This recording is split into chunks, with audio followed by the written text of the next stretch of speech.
اعوذ باللہ من الشیطان الرجیم بسم اللہ الرحمن الرحیم اللہم صلی علی سیدنا محمد معدن الجود والکرم وآلہ وسلم۔ سامعین و ناظرین اکرام، السلام علیکم ورحمۃ اللہ وبرکاتہ۔ ہمارا آج کا موضوع یہ ہے کہ دین میں اخلاص کا مطلب کیا ہے۔ دیکھیں، دین میں اخلاص کا مطلب بالکل واضح ہے کہ آپ یعنی قرآن کی روح سے مطلب یہ ہے کہ آپ یہ وعدہ کریں کہ ان صلاتی و نسکی و محیایا و مماتی للہ رب العالمین، میری زندگی نہیں، میری نماز، میری قربانی، میری زندگی اور میری موت اللہ کے لیے ہے جو کہ رب العالمین ہے اور اس کا کوئی شریک نہیں۔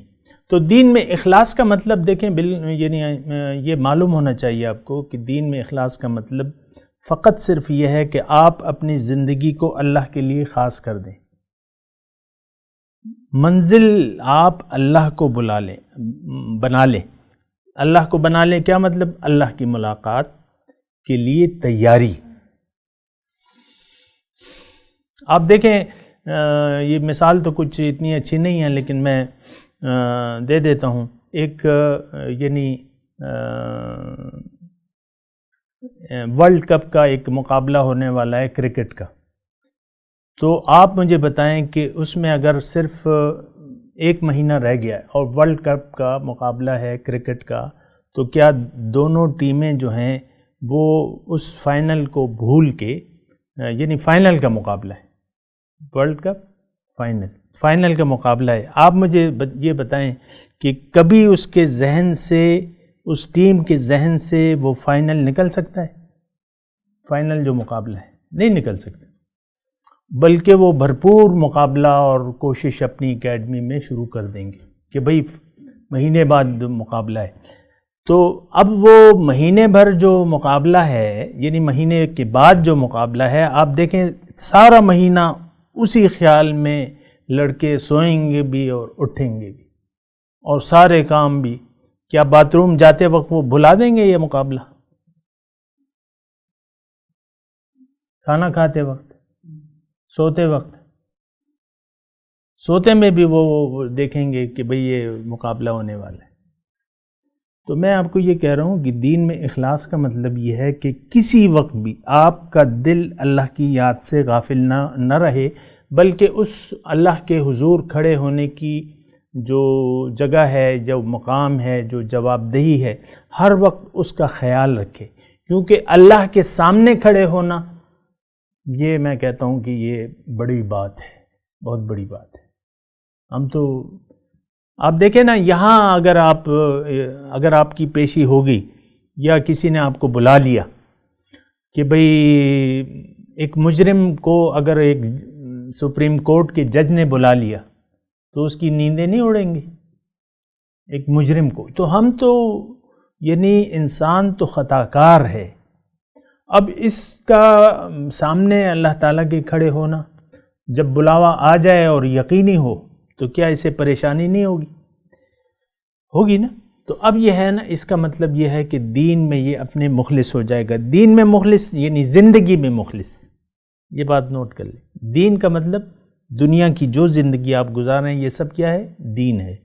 اس میں اخلاص، آپ جو بھی کام کریں، آپ پڑھ رہے ہیں، آپ نوکری کر رہے ہیں، کاروبار کر رہے ہیں، شادی کر رہے ہیں، بچے پیدا کر رہے ہیں، مکان بنا رہے ہیں، پلازے بنا رہے ہیں، آپ کو کبھی بھی اللہ تعالیٰ، آپ کا دل اللہ کی یاد سے غافل نہیں ہوگا۔ یہ دین میں اخلاص کا مطلب ہے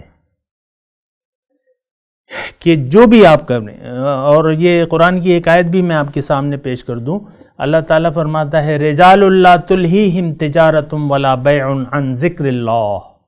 یہ ایسے لوگ ہیں مومنوں کا، مخلص مومنوں کا اللہ تعالیٰ وہ نشانی بتا رہے کہ ان کو خرید و فروخت، رجال لا تلہیہم تجارت ولا بیع عن ذکر اللہ، کہ ان کو غفلت میں نہیں ڈالتی تجارت یا خرید و فروخت اللہ کی یاد سے۔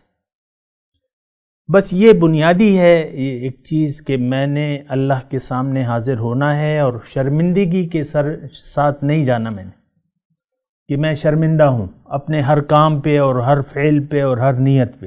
ہمارا تو دنیا کے لیے ہر نیت بھی دنیا، کام بھی دنیا، سارے یعنی اس میں یہ اس سے اخلاص نہیں پیدا ہوگا۔ اخلاص یہ ہے کہ آپ اپنے بارے میں مخلص ہو جائیں،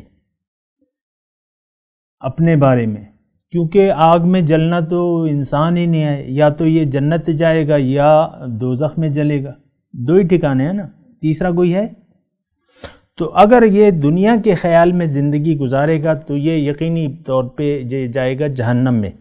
لیکن اگر یہ اپنے بارے میں مخلص ہو جائے کہ بھئی میں نے نہیں جانا، میں نے تو رب کے پاس جانا ہے اور جنت میں جانا ہے، تو پھر یہ زندگی کا اگر یہ ارادہ پکا ہو گیا نا جنت جانے کا، تو پھر یہ ہر وقت خیال رکھے گا کہ بھئی یہ کام میں کیوں کروں، اس سے تو میں دوزخ میں چلا جاؤں گا۔ بتیرے معاملات آتے ہیں نا، میں کیوں کسی کا مال پرایا کھاؤں مثال کے طور پہ، یا کسی کو کیوں تکلیف دوں، اور والدین کے سامنے اونچی آواز میں کیوں بات کروں، یعنی بہت سے احکامات ہیں۔ سود کیوں کھاؤں، تو مجھے تو جہنم میں نہیں جانا، تو ان سارے غلط کاموں کی وجہ سے ہم جائیں گے کہاں؟ جہنم میں۔ وآخر دعوانا ان الحمد للہ رب العالمین۔ مولاي صل وسلم دائما ابدا على حبيبك خير الخلق كلهم